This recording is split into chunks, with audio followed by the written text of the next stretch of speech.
And to your point, I mean, there have been a few times I have bought stocks, ridden them up, and then turned around and shorted them. Yeah.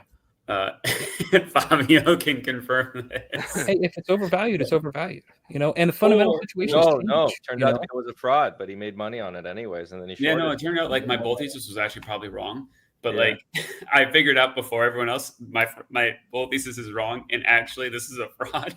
So that's literally what happened. Was I was like, oh, okay, because basically I don't want to get too into it, but basically the company was reporting numbers, and I was following them really closely, and I started to say like some of the things the CEO is saying doesn't make sense. And I was like still long, and I was like, stuff he's saying doesn't make sense. And actually, I remember at one point people in CM were like, well, should I buy more here? And I was like, I'm actually closer to shorting it. They had this cash pile. They said it was for this purpose, and then they never used the cash for that purpose. And it was like, why are you holding this cash? You said you were going to do this acquisition. It's like we're on like the 8th quarter now. What's going on? Like we are resigns.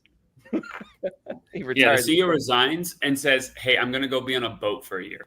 Yeah, I'm going to be in international waters. You can't find me." Bye.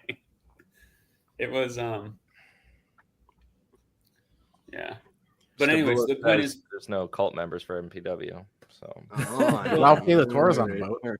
The thing about like I would argue like MPW might be like people being overly like because Colt would be like if MPW had ended up like losing money and declaring bankruptcy, like the MPW people were like, no, it's gonna come back, guys. And I was like, oh, I'll pick up a little of this and see what happens. Why not, right? Well, get a little fraud. And then the next year happened and it like fell more and more and more. And I was like, geez, this is like ridiculously cheap. If this has any kind of a comeback whatsoever, it's going to be amazing.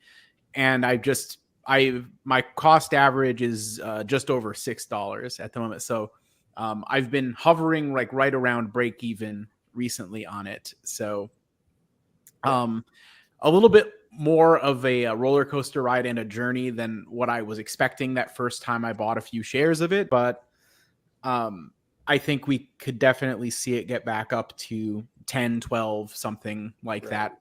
And in the longer run, maybe new highs back, to what it used to be back in the day once certain things get corrected.